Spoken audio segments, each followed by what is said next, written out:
Finally guys, Peaky blinders the immortal man जो movie थी Peaky blinders series के ऊपर, वो मूवी अब आ चुकी है नेटफ्लिक्स पर और हिंदी डबिंग में आप उसको जाकर देख सकते हो। 1 घंटे और 52 मिनट की मूवी क्या आपको वही पीकी ब्लाइंडर्स वाला फ्लेवर देके जाएगी। बात करेंगे पूरे मिर्च मसाला के, लेकिन अगर आप इस चैनल पर नए हैं तो जल्दी से वीडियो को लाइक करके चैनल को सब्सक्राइब कर लो ताकि आप और हम दोबारा मिलते रहें।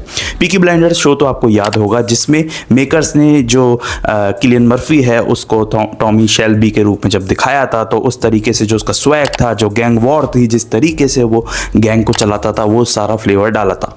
लेकिन मेकर्स के मन में एक ख्वाहिश रह गई थी कि इस स्टोरी का एक एंड होना चाहिए या फिर एक चैप्टर और होना चाहिए, जिस वजह से मेकर्स ने Peaky blinders the immortal man बना दी मूवी।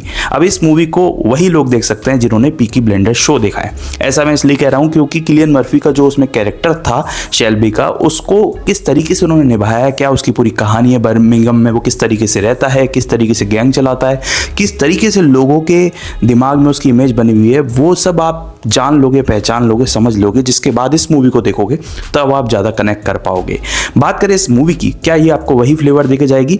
तो बिल्कुल हाँ, जिसने शो देखा है पीकी ब्लाइंडर्स वो इससे बहुत हद तक रिलेट कर पाएगा, क्योंकि इसमें अभी स्टोरी दिखाई जाती है 1940 के आसपास की, जब वर्ल्ड वॉर 2 होने गई है, मतलब वर्ल्ड वॉर 2 होने के बीच में ही है। तो उस बीच में बर्मिंघम में क्या स्थिति है, और जो पीकी ब्लाइंडर्स का जो पूरा गैंग था उसको अब ड्यूक चला रहा है, जो पहले कभी शेल्बी चलाता था, टॉमी शेल्बी चलाता था, लेकिन अब ड्यूक चला रहा है। अब जो शेल्बी साहब है हमारे, यानी कि किलियन मर्फी हैं, वो इन सब चीज़ों से दूर हैं। पुराना जो गिल्ट है जब उन्होंने अपने लव्ड वंस को खोया है, या फिर जो पुरानी चीज़ें हैं वो सब उनको दिमाग में आ रही है, उनको गोस्ट दिखाई दे रहे हैं, वो मेमोरीज उनके दिमाग में चल रही हैं और वो एक ट्रॉमा में ऐसा कह सकते हैं कि जी रहे हैं। जिसके बाद उन्हें बुलाया जाता है या फिर वो वापस आते हैं, और जिसके बाद जब उनका एंट्री होती है तो वही स्वैग आपको देखने को मिलेगा जो पीकी ब्लाइंडर्स के फर्स्ट एपिसोड में देखने को मिला था काले घोड़े पर। तो एक बार और आप इसको एक लेजेंडरी कैरेक्टर को दोबारा देख सकेंगे, इस बात की तो आपको खुशी होगी अगर आपने सीरीज देखी है तो।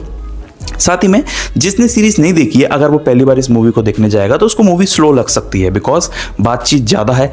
पूरी मूवी के आधे टाइम तक तो जो किलियन मर्फी हैं एज शेल्बी, तो वो थोड़ा सा घूमते हैं, एक दूसरे बातचीत में ज़्यादा टाइम जाते हैं, पब में जाते हैं, तो वो सारी जो चीज़ें हैं वो थोड़ी ज़्यादा दिखाई गई हैं।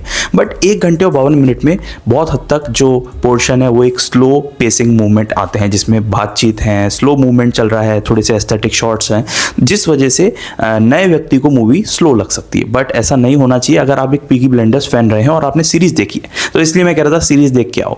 ओवरऑल इस सीरीज के बाद इस मूवी की बात करें तो नॉस्टैल्जिया तो आपको फील होगा ही, साथ ही में जिस तरीके से किलियन मर्फी ने दोबारा इसमें एक्ट किया है वो देखकर मज़ा बहुत आने वाला है।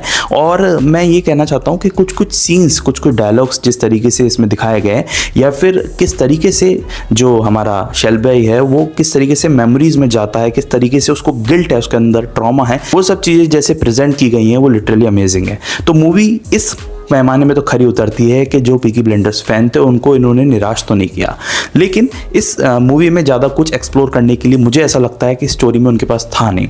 ऑल्दो इस मूवी के पहले भी ऐसा सोचा जा रहा था, लेकिन वर्ल्ड वॉर 2 की स्थिति लाकर जर्मनी, नाजीज और ब्रिटिश को किस तरीके से इन्होंने अरेंज किया है वो देखने में काबिल तारीफ है। और मेकर्स का जो सपना था लास्ट चैप्टर बनाने का, कई हद तक वो इसमें कामयाब भी हुए हैं। But the whole point is, इस मूवी को वही इंजॉय कर सकते हैं जिन्होंने सीरीज देखी है। जो नया बंदा है वो इससे रिलेट बिल्कुल भी नहीं कर पाएगा, जिस वजह से अगर आप एक हार्डकोर पीकी लवर फैन हैं तो आपके लिए मूवी देखना अच्छी बात है। 20 मार्च को आज इंडिया में हिंदी डबिंग में रिलीज हो चुकी है ये मूवी, तो इसको जाकर देखना अगर आप किलियन मर्फी के फैन हैं या फिर उनके इस आइकॉनिक कैरेक्टर शेल्बी के फैन हैं तो जाकर जरूर देखना। बाकी इस मूवी इज एवरेज। स्टोरी के नाम पर आपको मेन फोकस एक, मैं कह सकता हूँ, एक लेजेंडरी जो कैरेक्टर है शेल्बी का उसी पर देखने को मिलेगा। बाकी आसपास के कैरेक्टर ड्यूक जो थोड़ी सी अनस्टेबिलिटी फेस कर रहा है, साथ ही में जो नोट्स वगैरह का चक्कर चल रहा है, वर्ल्ड वॉर 2 का चक्कर चल रहा है, हमारे जो शेल्बी हैं उसकी पास्ट की मेमोरीज का चक्कर चल रहा है, वो सब जो चीज़ें हैं वो सब इसमें देखने को मिलेगी। और किस तरीके से जो नए पीकीज इसमें दिखाए गए हैं वो भी देखकर मज़ा तो आएगा ही, और ओवरऑल एक अच्छा खासा एंटरटेन करके जाएगी। तो हिंदी डबिंग भी इसकी कमाल की है जैसे कि इसकी सीरीज़ की थी, तो इसको जाकर देखो। लेकिन अगर आप इसी तरह बॉलीवुड या हॉलीवुड की लेटेस्ट न्यूज़ जानना चाहते हो, मुझसे अलग अलग ट्रेलर, वेब सीरीज या मूवीज़ के रिव्यूज़ जानना चाहते हो, चैनल को सब्सक्राइब करके जाना। मिलेंगे एक नेक्स्ट वीडियो में, तब तक के लिए थैंक्स फॉर वॉचिंग।